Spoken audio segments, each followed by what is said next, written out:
Good morning, podcast listeners. What a beautiful day here in Montana. And welcome to the latest episode of ALPS in Brief, the podcast that comes to you from the historic Florence Building in beautiful downtown Missoula, Montana. I'm Mark Bassingthwaite, the risk manager here with ALPS. And today I am most excited to have as a guest Alan Burrice. Alan is quite a guy. I have had the privilege and pleasure to work with him a number of years ago. In fact, Alan, if you recall, we had an experience in Las Vegas for work, but we had a lot of fun doing some consulting down there. The topic that Alan and I are going to discuss today is really, in my mind, a very, very important topic. Also one that I wish we didn't have to talk about, but in this day and age, we do. And it's really looking at active shooting situations. Before we get into this, let me tell you a little bit about Alan. Alan is a former U.S. Army sniper and sniper instructor at the 2nd Infantry Division Scout Sniper School at Camp Casey, South Korea. Former U.S. Army paratrooper with the 82nd Airborne Division out of Fort Bragg.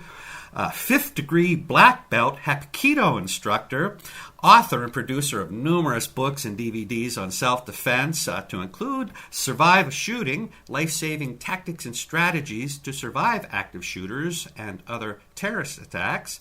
And I could just go on and on. He's a certified active shooter instructor, has trained more than 4,000 people, and on top of all that, if that's not enough, he's a licensed attorney here in the state of Montana. So, Alan, it is such a pleasure to have you join us. It's a pleasure to be here with you, Mark, and I have fond memories of our trip to Vegas, too, and we're down there helping a bunch of law firms be safe in a different kind of environment when we were down there. That's absolutely true. Risk management and best practice, those kinds of things, is a little less emotionally tense, perhaps. You know, Alan, I really wanted to talk with you because, you know, as you and I'm sure everybody in our listening audience is well aware of, there have been, in recent times, quite a number of mass shooting situations that have made the news, not only nationwide, but some of these certainly worldwide. What people don't hear as much is the shootings that are smaller scale, perhaps. It's not commonplace, thankfully, but in this day and age, there are occasionally shootings that occur in even small law firms. Disgruntled, client or adverse party, can come in at times, and you'll see these occasionally in a divorce situation, and it really can be anything. So I do think it's worth talking about active shooting scenarios. These small situations, again, they don't make the national news, but we certainly we've had an occasional situation like this pop up in our own book, and you read some of these in the journals in terms of ABA Journal and some of our sort of industry publications.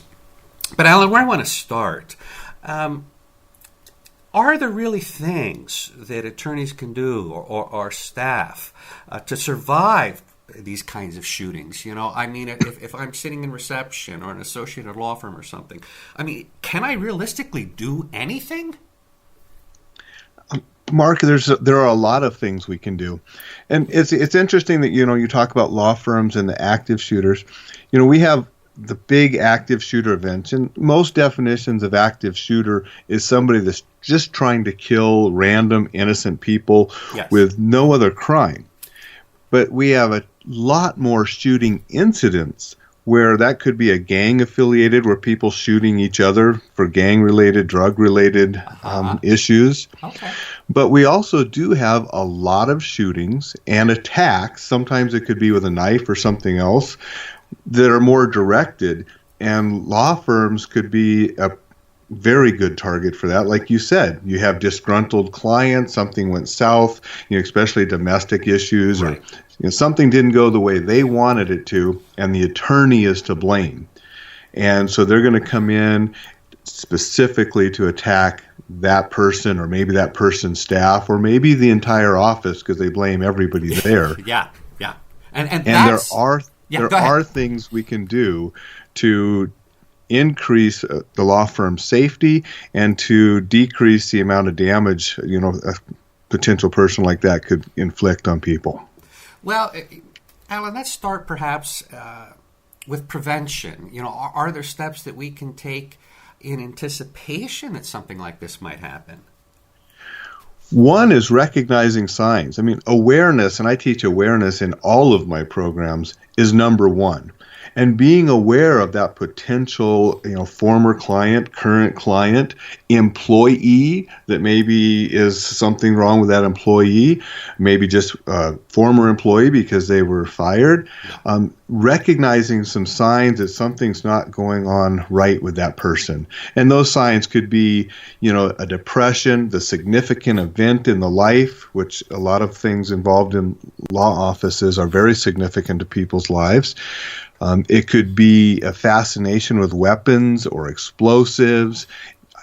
So if you're seeing something that's just not normal with a person, I mean, we're here in Montana. A guy goes and buys a new hunting rifle, big deal. Everybody has firearms up here in Montana.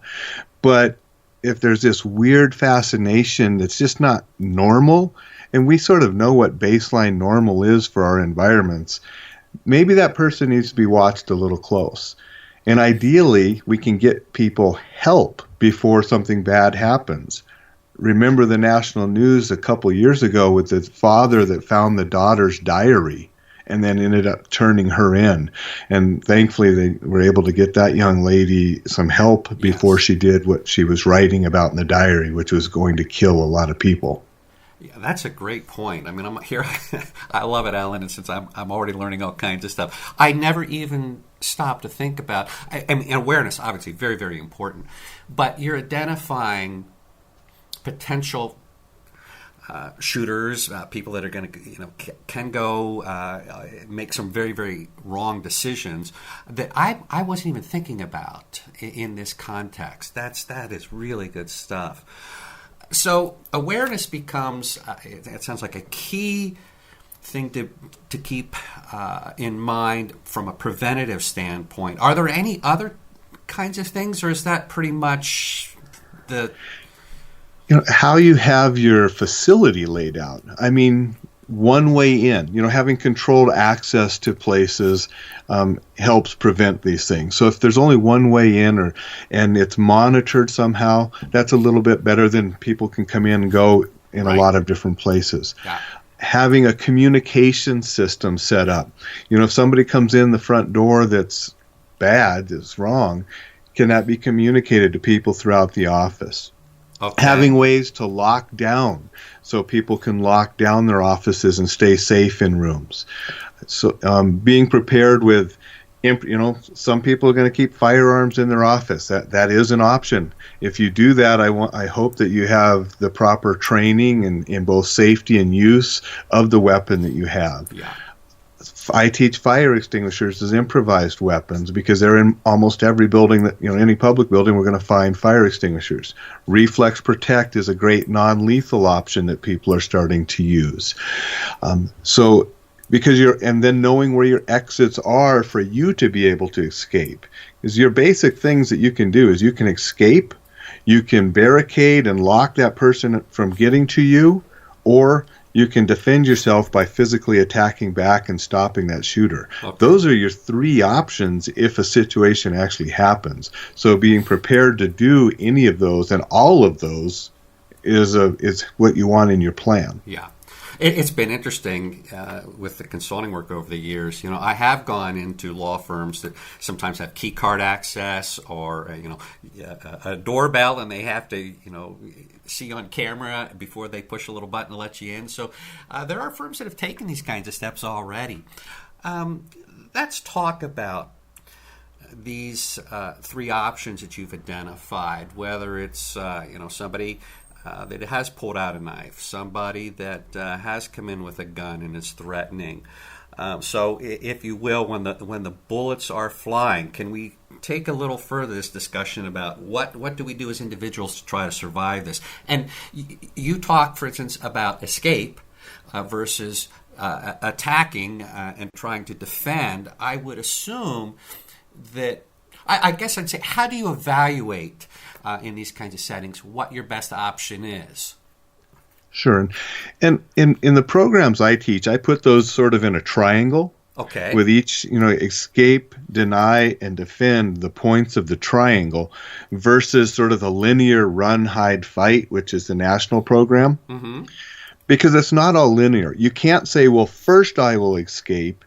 If I can't escape, I will deny. If I can't deny, then I will defend myself. Okay. You don't always have those options. Say we're in a big meeting room. If I'm in the very back of the room beside a door, and someone comes in the opposite end of the room through that door, I could probably escape out this back door. Right. If I'm the person sitting closest to that front door where the person comes in, I don't have that option anymore. And so you're going to immediately go to defending yourself and try to take that guy out. And so that's why it's sort of a triangle. You have to do one of the three, but which one you do will be determined by where you're at in location to the threat, what the threat has, your environment. So all of those factors are going to come into play of which is going to be the best. Okay. Of course. So now, go ahead. Well, can we kind of talk about each of these individually? So you talk about, okay, so my first and best choice, if using the conference room situation, is, I can try to escape because that's the easiest, fastest thing to do and safest, at least for me, as I'm hearing you. Does escape always mean just kind of find the closest exit, for lack of a better word, and just run, just go for it? I mean, is that... Often that is. I mean, getting out of the kill zone. Now, it could be running away. It could be, going out a window and running. It could be dropping down and crawling behind something until you get a place to run. But getting out of the kill zone. Okay. And as far away as possible. I mean, and if you can do that, great. But sometimes that's not an option. You might be a caretaker of somebody or be with somebody that can't escape with you, or so again, it is a great option if available. And do you I this whole conference room example, and thank you for bringing it up, it just brings so many kinds of ethical dilemmas in my mind, which is what we're all about here. I'm always writing and trying to talk and lecture on ethics. Is there, what are your thoughts, Alan, about, okay, I'm the guy, again, closest to the door, but I'm a senior partner, and I have staff and colleagues and things that are more in between. Is always the best answer for me to try to escape, or do I try to help as many others escape too? You see what I'm trying to get at? I mean... And that is going to vary from individual to individual. I know that if I was on a job working security, my reaction would probably be different than if I was at the mall and a situation happened and I was with my wife and daughter, and would be different if I was alone. Yeah. And there are some people that are natural, to use David Grossman's term, sheepdogs, the protectors. They're going to try to help other people and stop threats. Yes. Not everyone has that inside them. So I'm not going to fault anybody because they escaped and didn't help others. It's just, it's sort of inside certain people. I think some of us, though, are going to help more, and that's just the nature of us. I would like everyone to help everyone else, but we know that that's not always going to be the case. Right. Now if you're the closest person to the threat, whether it's a knife, a shooter, whatever, you're probably, the option is you're going to be the one that has to fight. If not, you're probably going to die. I mean, and sad as it is, I can't give you strategies to keep everyone alive. In these situations, people will get hurt and people will die, but we can reduce the number of people that are killed. Well, let's talk about that then. And I think I'm pretty confident in saying, it's the other two angles of or corners of your triangle here. So, escape. may or may not be an option. One or two get out, but this other corner is deny. So even if I think school shootings are a great example, perhaps, where a teacher could deny access in some fashion, which is where I think we're going here, to try to protect the 30 students in her room or his room. So can we explore what does deny mean, and how, particularly in the context of a small business like a law office, what are your thoughts about how do we do that? It can be as simple as locking a door and keeping that person out through a good, solid locked door. It can be barricading. It can be getting behind some type of cover being something that will stop bullets, where concealment might hide you but doesn't stop bullets. So something that will deny that person ability to hurt you. Now, with a knife-wielding subject, picking up a chair and holding that chair between you and that person so he can't get close enough to cut you is a way to deny him access from hurting you. So different weapons, different threats, there are different ways to deny that threat from hurting you. That's a great, again, I'm always learning something from you, Alan. I never even would have thought, hey, let's just pick up a chair. What a great example. Okay, I like that. When I think about bad actors, I always have in my mind that these people are experienced and understand how to use a weapon. And that may or may not be true. But I look at somebody like myself, and I'll say honestly, I've had one opportunity in my life where I've gone to a shooting range and had somebody share a little, give me a little experience in how to fire a handgun, and just, so I've done that for probably 45 minutes in my whole life. Trust me, I am not trained, obviously, to handle weapons. So it seems to me that I would be, for lack of a better description, out of my league. I don't know how to respond. Does that mean that I really should never try to attack? Does it mean I'm completely screwed, for lack of what can I do? I'm untrained and I'm against somebody that may or may not have real skill sets with the weapons they have brought to the table here. So is there something an average person like myself could do if I'm forced into no other option? There are a couple things. And one of the things, empty-handed, that I teach, I don't teach anybody to go straight on against a shooter or a knife wielder and take the gun or take the knife away from the person. That's not realistic. However, from the sides or behind, you can, and a lot of times what I teach is if you have a group, the first guy grabs the arm and the weapon and just forces it to the ground while the couple people behind tackle the guy. And you just sort of swarm and jump on top of him and pound on him until you have the gun or the knife or whatever away from him. Okay. And that has been successful. People have done that and stopped people. But we also, one of the reasons that's why I joined Reflex Protect is that gives a non-lethal response, because you can spray the guy in the face from 10, 15, 20 feet away, and that stuff gets in the eyes, it starts burning, it's going to stop the threat.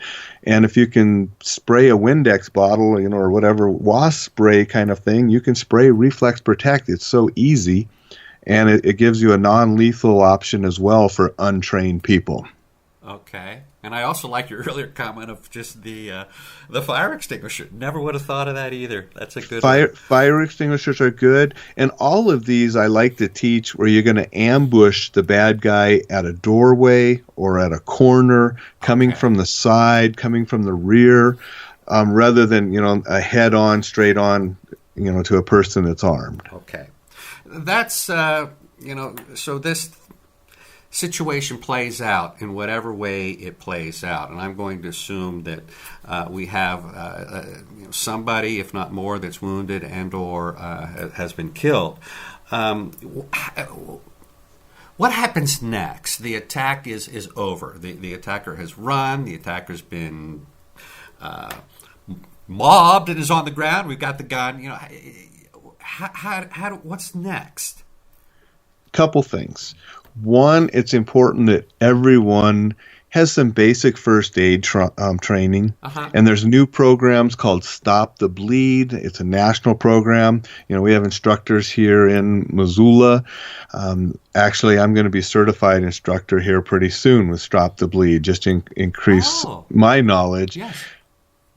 And then having some supplies on hand. Having a medical kit that also has tourniquets, pressure bandages that could stop severe bleeding. That's a good thing to have in your car and have individually too, not just for shooters or people with knives, car accidents, anything that's massive hemorrhaging. You can save a life if you can stop that bleeding. Okay. So having tourniquets, pressure bandages, things available, and people that know how to use them can save lives. Is that the most important thing that you can do then to save somebody who's been shot or injured? Is that what you're getting to? Usually, yes. Now, if it's a chest, you're going to need a chest seal. If it punctured a lung, that sucking chest wound. Oh, yeah. So that would be good to have in your kit as well. But from bullets, if it's in the limbs, it's probably, you're going to die of hemorrhaging if you don't stop the bleeding. In the chest, if it's a sucking chest wound, you're going to need that. Elsewhere in the torso, stuffing the wound, wrapping it, controlling the bleeding until the professionals get there. Okay. Because if they're not dead already, if they're alive, it's the loss of blood that's most likely to kill them. So stopping bleeding, treating for shock until the professionals take over gives you the best options of saving lives. Obviously the professionals are going to show up in terms of emergency personnel and the police. Is there anything that we need to know in terms of, what do we do or not do with? I'm particularly thinking about police. In terms of interacting with them. Any thoughts about that? Make sure, it's going to be chaotic for you, it's going to be chaotic for them. So make sure you are not mistaken for a threat. If you do have a firearm, it should be put away or put down and not in your hands, whether that's your own or one you took away from the bad guy. You want to be able to show open hands when the law enforcement shows up so they don't mistake you. And that, I'll say this about Reflex Protect too, because it fires, has a head on it that's like a firearm, sort of a trigger mechanism. I want to put that down too, because law officers, they don't know what's in your hands unless they're empty, and that's what they want to see. Okay. Listen to them. Do what you're told. They may treat everyone as a bad guy until they know for sure.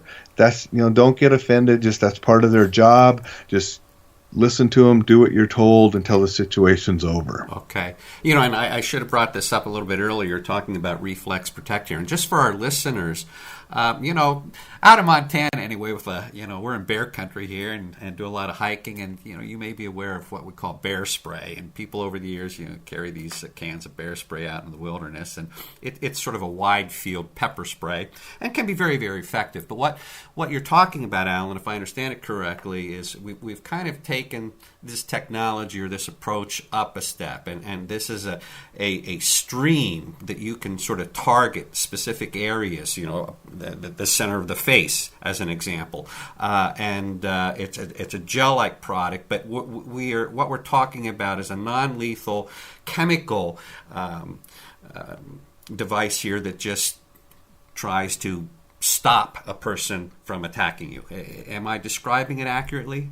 Exactly. It shoots out in a stream like wasp spray, and the benefit, it's not pepper spray, which contaminates the entire room. And if you've ever been in a room where they shoot pepper spray, or even outside with bear spray, everybody in the area is gagging and coughing.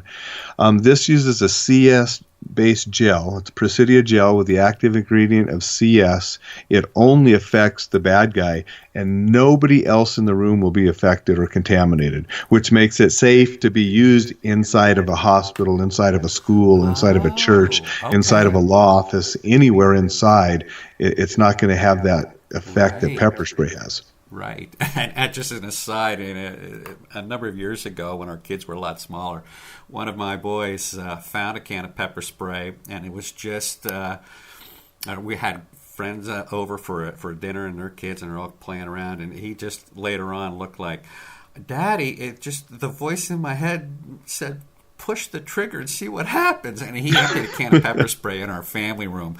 So I have firsthand experience with that, and it does impact everybody. And cleaning that up, ooh, what a mess. Well, listen, Alan, it really has been a pleasure.